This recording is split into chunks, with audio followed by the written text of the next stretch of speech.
बिस्मिल्लाहिर्रहमानिर्रहीम। मैं हूं उमैर निसार। आप देख रहे हैं मेरा YouTube channel think and grow rich with Umair Nisar. Dear student, 11th class mathematics new book unit 4 determinant and matrices की एक्सरसाइज 4.2 का क्वेश्चन नंबर 2 का पार्ट 5 आपके सामने लिखा हुआ है। वेरी इंपॉर्टेंट है ये पेपर के अंदर आने के लिहाज से, चाहे Lahore board, Faisalabad board, Bahawalpur board, जो भी बोर्ड है, 2 नंबर का ये शॉर्ट क्वेश्चन लाजमी पूछा जाता है। डियर स्टूडेंट, हल करने की मैंने यहाँ पे मुकम्मल आपको समझाने की कोशिश की है, टेक्निक्स बताई हैं डिटर्मिनेंट की प्रॉपर्टीज़ के ज़रिए। यकीनन आपको ये लाजमी तौर पे समझ आ जाएगा सवाल अगर पूरी वीडियो को तसल्ली से देखेंगे। आखिर में मेरे चैनल को लाइक करना, सब्सक्राइब करना, शेयर करना ना भूलिएगा। Thank you very much. जी students, 11th class chapter number 4 exercise 4.2 बगैर एक्सपेंशन के, विदाउट एक्सपेंशन, शो डैट, ये साबित करें। हमने ये साबित करना है, आपने एक्सपेंड नहीं करना कि left hand side is equal to, बराबर है राइट हैंड साइड, यानी ये लेफ्ट बराबर है राइट हैंड साइड के। डियर स्टूडेंट्स, क्या तरीक़ाकार है, हम लेफ्ट हैंड साइड ले लेंगे, यानी ये वाली साइड ले लेंगे, इसे हल करेंगे, इस पे डिटर्मिनेंट की ये जो 2 लाइनें खींची हुई हैं इन्हें डिटर्मिनेंट कहते हैं। डिटर्मिनेंट की प्रॉपर्टीज लगाएंगे, लगाने के बाद साबित कर देंगे कि उसका आंसर 0 आ जाएगा, राइट हैंड साइड आ जाएगा। आइए लेफ्ट हैंड साइड लेके क्वेश्चन को पूरे तरीके से हल करते हैं। लेफ्ट हैंड साइड हमने ले ली है और अब हम इस डिटर्मिनेंट के ऊपर, ये जो डिटर्मिनेंट है इसके ऊपर इसकी प्रॉपर्टीज लगाएंगे। याद रहे, बड़ी इंपॉर्टेंट प्रॉपर्टी वही चली आ रही है कि अगर एक डिटर्मिनेंट के अंदर 2 कॉलम्स या 2 रोज बराबर हो जाएं, 2 कॉलम या फिर 2 रोज बराबर हो जाएं, तो उस डिटर्मिनेंट का आंसर 0 आएगा। कॉलम मैंने पहले भी समझाया है, ऊपर से नीचे की तरफ कॉलम होते हैं, यानी ये फर्स्ट कॉलम है, ऊपर से नीचे, यानी ये फर्स्ट कॉलम है, दिस इज फर्स्ट कॉलम।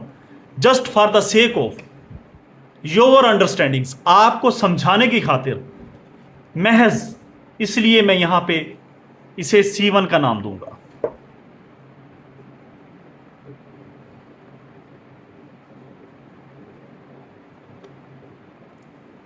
यानी ऊपर से नीचे की तरफ ये कॉलम 1, ये कॉलम 2, ये कॉलम 3। इसे लिखने की जरूरत नहीं है C1, C2, C3, आपको समझाने के लिए कि ये C1 है, ये C2 है, ये C3 है। डियर स्टूडेंट्स, थोड़ा गौर करें आप। गौर व फिक्र ही इंसान को शऊर की मंजिलें तय करवाता है। थोड़ा सा गौर करें क्वेश्चन के ऊपर। कॉलम 3 कहां है? कॉलम 3 ये है, नहीं ये नहीं है, ये तो कॉलम 1 है। कॉलम 3 ये भी नहीं है, तो कॉलम 3 कौन सा है? This is column 3। कॉलम 3 पे आप गौर करें, यहां से 3x कॉमन आ रहा है, 3 तिया 9 होता है, 3 पांजे 15 होता है। यहां से हम कॉलम 3 से 3x को बाहर निकालेंगे, कॉमन ले लेंगे। इस बात को आप यहां पे लिख दें, बयान कर दें, taking 3x as a common from C3, यानी कॉलम 3 से हम 3x कॉमन लेंगे। जी, C3 से 3x को आपने एज कॉमन लेना है, हमने C3 से लेना है कॉमन, यानी यहां से लेना है। तो पहला कॉलम यानी C1 ये वैसे ही नीचे आ जाएगा, 2 2 3, 2 2 3। C2 ये भी वैसे ही नीचे आ जाएगा, 1 3 5, 1 3 5। ओके, C3 से 3x कॉमन ले लिया 3x कॉमन। अब यहां पे कितना बचेगा? 1।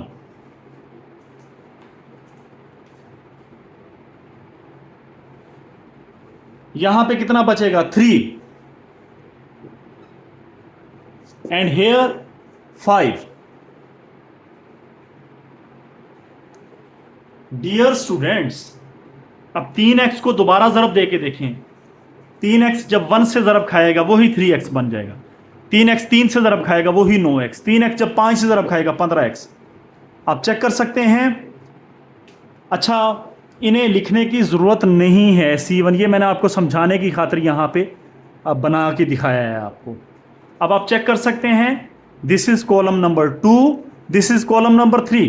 कॉलम नंबर 2 1 3 5, कॉलम नंबर 3 1 3 5 दोनों एक जैसे हैं, आइडेंटिकल हैं, लिहाजा इस डिटर्मिनेंट का आंसर 0 आएगा कि कॉलम नंबर 2 और कॉलम नंबर 3 आपस में बराबर हैं। क्योंकि ये बराबर हैं लिहाजा इस डिटर्मिनेंट का आंसर 0 आएगा। ये प्रॉपर्टी है कि अगर कोई भी दो कॉलम बराबर आ जाएं डिटर्मिनेंट में, आंसर विल बी 0। तो यहाँ पे हम 0 लगाएंगे, डिटर्मिनेंट का आंसर 0। जब ये 0 से मल्टीप्लाई खाएगा answer will be 0। Left hand side ली थी, कौन सी आ चुकी है? Right hand side. वीडियो के शुरू में जाके देखें, लेफ्ट हैंड साइड ली थी, राइट आ चुकी है, लिहाजा हम लिखेंगे left is equal to right, hence proved. लिहाजा साबित हुआ left hand side is equal to right hand side, hence proved.